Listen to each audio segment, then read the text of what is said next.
وہ جو اقبال نے کہا نا کہ لے گئے تسلیس کے فرزند میراث خلیل، کشت بنیاد کلیسا بن گئی خاک حجاز۔ تسلیس کے فرزند میراث خلیل لے گئے تھے، بیت المقدس ان کے کروسیڈرز کے قبضے میں آ گیا تھا 1099 میں، اور رہا تھا 1187 تک، 88 ایئرز۔ لے گئے تسلیس کے فرزند میراث خلیل، تو میراث موسوی جو تھی وہ منتقل ہو گئی محمد رسول اللہ صلی اللہ علیہ وسلم اور آپ کی امت کو۔ ان کا قبلہ کینسل، یہ قبلہ آ گیا، تو سب سے زیادہ دکھ تو انہیں تھا۔ اب جو وہاں سے کاؤنٹر ریولوشنری موومنٹ آئی ہے وہ عبداللہ ابن سبا یہودی۔ بعض لوگ آج یہ بھی کہہ دیتے ہیں کہ یہ تو ایک ایسی ہی افسانوی شخصیت ہے، کوئی اس کا وجود ہی نہیں تھا، بڑی زیادتی کرتے ہیں، خاص طور پر ہمارے بعض اہل تشیع یہ کہتے ہیں، حالانکہ ان کی کتابوں کے اندر درج ہے کہ حضرت علی نے عبداللہ ابن سبا اس کے 40 ساتھیوں کو آگ میں زندہ جلوایا۔ رجال کشی کے اندر دیکھ لیجیے لکھا ہوا موجود ہے۔ لیکن چونکہ کچھ لوگوں نے شیعت کے لیے لفظ سبائیت استعمال کرنا شروع کر دیا، اس لیے وہ ڈیفنس میں کہتے ہیں نہیں سبا تو یہ تو افسانوی شخصیت ہے، سبا کوئی تھا ہی نہیں عبداللہ ابن سبا۔ نہیں، عبداللہ ابن سبا ایک شخص تھا یہودی، وہ اسلام کا لبادہ اوڑھ کر آ گیا دارالاسلام میں، حضرت عثمان رضی اللہ تعالیٰ عنہ کا عہد۔ اور ایک مغالطہ میں چاہتا ہوں کہ ان دی فرسٹ انسٹنس دفع کر دوں۔ عام طور پر اتنی غلط طریقے سے تاریخ بیان ہوئی ہے کہ حضرت عثمان کے عہد خلافت کو سمجھتے ہیں پورا کا پورا عہد خلافت غالباً فتنوں ہی کے اندر تھا اور اختلافات ہی تھے اور خانہ جنگ۔ معاذ اللہ، ایسا نہیں تھا۔ طویل ترین دور جو ہے دور خلافت حضرت عثمان کا ہے، 12 سال۔ حضرت ابوبکر کے 2.5 سال، حضرت عمر کے 10 سال، دونوں کو جمع کریں گے تو عثمان کا، اور اس میں 10 سال بالکل اسی شان کے ہیں جو حضرت عمر کے خلافت کے شان ہے، کوئی اختلاف نہیں۔ اور فتوحات کا دائرہ بڑھتا چلا جا رہا ہے، تھمتا نہ تھا کسی سے سیل رواں ہمارا۔ اس کے آخری ایام میں یہ شخص آیا اور اس نے ایک تو یہ کیا کہ پرانی جو قبائلی عصبیت تھی اس کو زندہ کیا۔ خلافت تو بنو ہاشم کا حق ہے، محمد ہاشمی تھے صلی اللہ علیہ وسلم۔ ہاؤ کم یہ ایک بنو امیہ کا شخص کیسے بیٹھا ہے؟ دیکھیے اس شخص نے کتنا انتظار کیا۔ حضرت ابوبکر بنو امیہ میں سے نہیں تھے، لہذا یہ فتنہ اس کے خلاف نہیں ہو سکتا تھا، کیونکہ چشمک جو تھی وہ بنو امیہ اور بنو ہاشم کی تھی، بڑی پرانی تھی۔ یہ بڑے برابر کے یہ دو کلینز جو تھے مد مقابل تھے ایک دوسرے کے، باقی چھوٹے قبیلے تھے، بنو تیم ہیں، بنو عدی ہیں، لیکن مقابلہ تھا بنو امیہ اور بنو ہاشم کا۔ حضرت ابوبکر بنو تیم میں سے، حضرت عمر بنو عدی میں سے، بنو امیہ میں سے حضرت عثمان۔ اب اس کو موقع ملا، اب آیا یہ اموی، یہ بن گیا۔ یہ سب غاصب ہیں، ابوبکر بھی، عمر بھی، عثمان بھی۔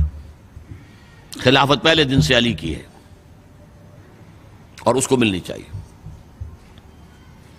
اس سے آگے بڑھ کر،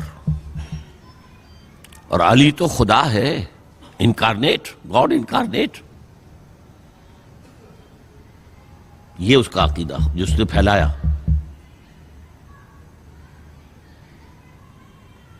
یوں سمجھئے ایک شخص نے حضرت عیسیٰ کے دین کو زیرو کر دیا تھا۔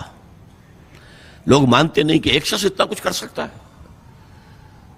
یہودی اور سازشی ذہن، ان کی صلاحیت اور ذہانت۔ ایک شخص تھا پال، حضرت عیسیٰ کو خدا کا بیٹا بنانے والا، وہ توحید ختم، تسلیس آ گئی۔ شریعت کو ختم کرنے والا وہ حضرت عیسیٰ کہہ کر گئے تھے تم پر شریعت موسوی نافذ رہے گی، اس نے کہا نہیں، ایبروگیٹڈ، نو شریعہ۔ نمبر 3، حضرت عیسیٰ نے کہا تھا تمہیں تبلیغ کرنی ہے صرف یہودیوں تک۔ I have been sent only in search of the lost sheep of the house of Israel۔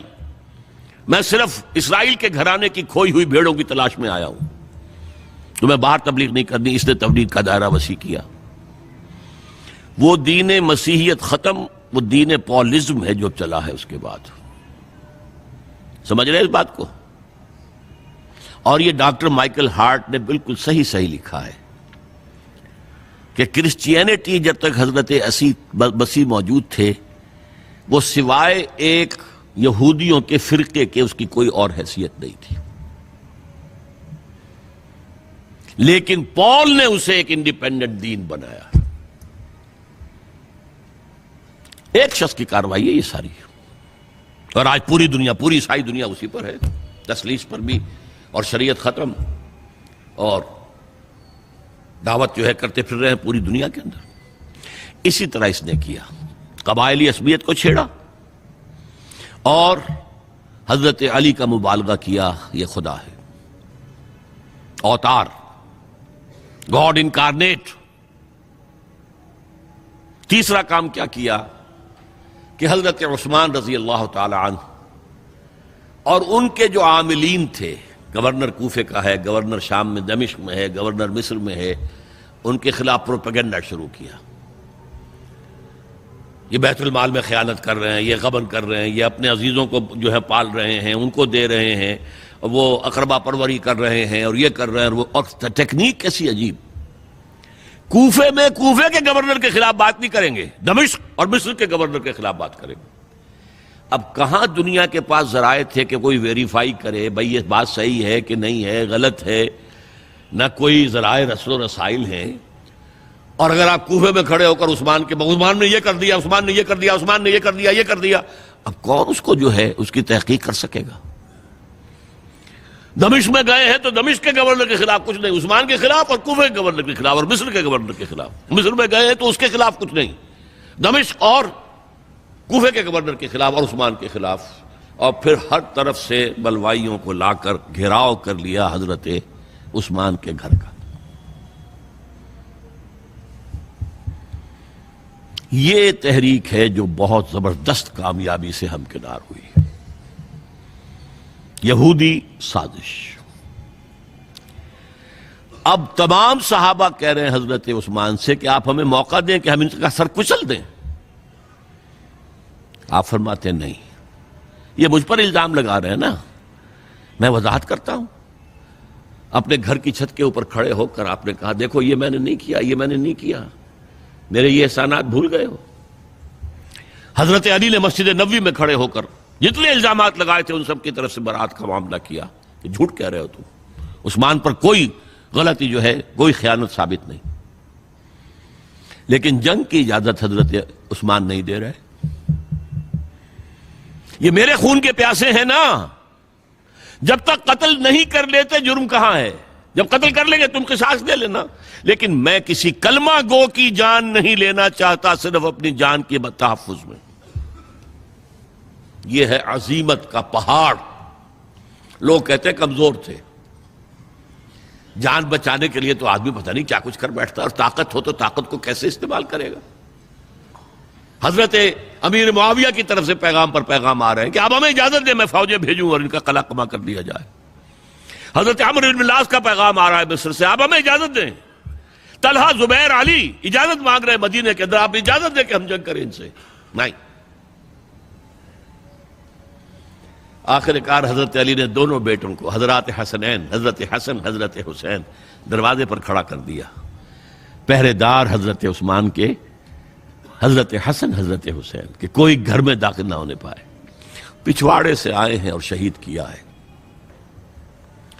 میرے نزدیک تاریخ کی مظلوم ترین شہادت بمانی مقتول فی سبیل اللہ وہ حضرت عثمان ہے۔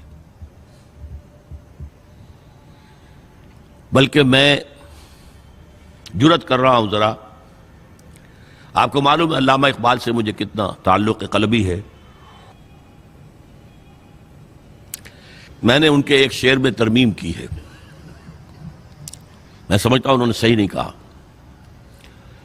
غریب و سادہ اور رنگی ہے داستان حرم، نہایت اس کی حسین، ابتدا ہے اسماعیل۔ حضرت اسماعیل کو اللہ تعالیٰ کے حکم سے حضرت ابراہیم ذبح کر رہے تھے نا، اور حضرت حسین ذبح کر دیے گئے، تو گویا کہ ابتدا جس کی ہوئی تھی حضرت اسماعیل سے، اس کی انتہا حسین پر ہوئی۔ میں کہتا ہوں بالکل غلط. ان کو ذبح کر رہا تھا خلیل اللہ، اور ان کو قتل کر رہے یزیدی اور زیادی اور کوفی. کوئی تقابل ہے؟ وہ قتل نہیں ہوئے، یہ قتل ہو گئے. انہوں نے پیشانی خود رکھ دی. یہاں تو حضرت عثمان لڑتے ہوئے، حضرت حسین لڑتے ہوئے شہید ہوئے. کون سی چیز مشترک ہے؟ ایک مصرے میں جمع کر دیا ہے. صنعت لفظی تو آپ کہتے ہیں اس کو، لیکن کیا مشترک کیا چیز ہے؟ اور میں نے امید ہے علامہ اقبال سے ملاقات ہوگی اگر آخرت میں، تو وہ میری اس بات کو تسلیم کریں گے.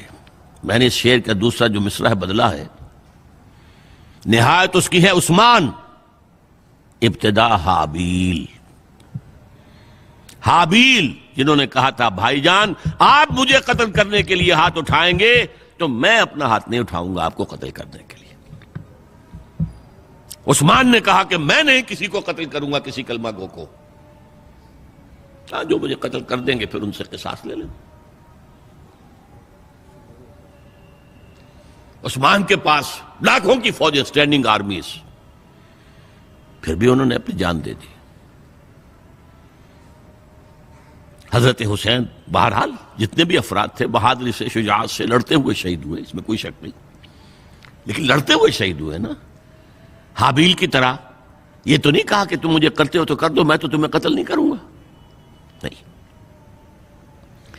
بہرحال یہ جو تھا فتنہ، اس کو کہا ہے اور اس کو کتاب میں لکھا گیا، باقاعدہ ایک تصنیف ہے، الفتنۃ الکبریٰ، عظیم ترین فتنہ، حضرت عثمان کی شہادت. اس وقت عبداللہ ابن سلام رضی اللہ تعالی عنہ ایک یہودی عالم دین تھے جو اسلام لے آئے تھے. انہوں نے کہا تھا لوگو ڈرو، عثمان کے خون کا نہ بہانا. میں جانتا ہوں تاریخ بنی اسرائیل کی، اگر کبھی کوئی نبی جو ہے اگر شہید کیا گیا تو 70,000 آدمی اس کے بعد مارے گئے اللہ تعالیٰ کی طرف سے.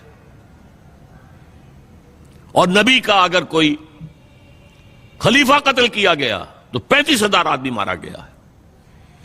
تو اگر تم نے عثمان کو قتل کر دیا تو یہ خون کے دریا جو ہیں پھر آ جائیں گے امت کے اندر. باز آ جاؤ، خدا کے لیے باز آ جاؤ. لیکن نہیں. بہرحال حضرت علی رضی اللہ تعالی عنہ نے بلایا عبداللہ ابن سبا کو اپنے ہاں. تم کہتے ہو کہ میں خدا ہوں؟ ہاں آپ خدا ہیں. توبہ کرتے ہو کہ نہیں؟ نہیں. میں تمہیں زندہ جلا دوں گا. جلا دو. تم خدا ہو، ہماری آزمائش کر رہے ہو. حضرت علی نے عبداللہ ابن سبا کو 40 ساتھیوں سمیت زندہ جلوایا. اور یہ سارا کچھ معاملہ جو ہے یہ میں نے آپ کو بتایا اہل تشیع کی کتابوں میں موجود ہے.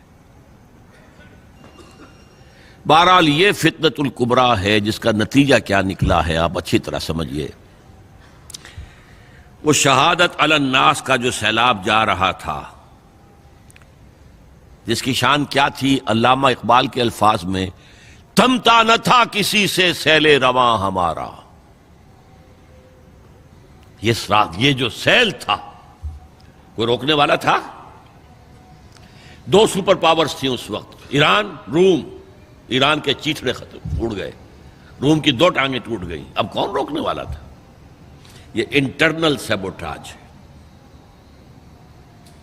اس کے بعد جو باہمی خانہ جنگی شروع ہوئی ہے، 1 لاکھ مسلمان ایک دوسرے کی تلواروں اور نیزوں سے ختم ہو گئے.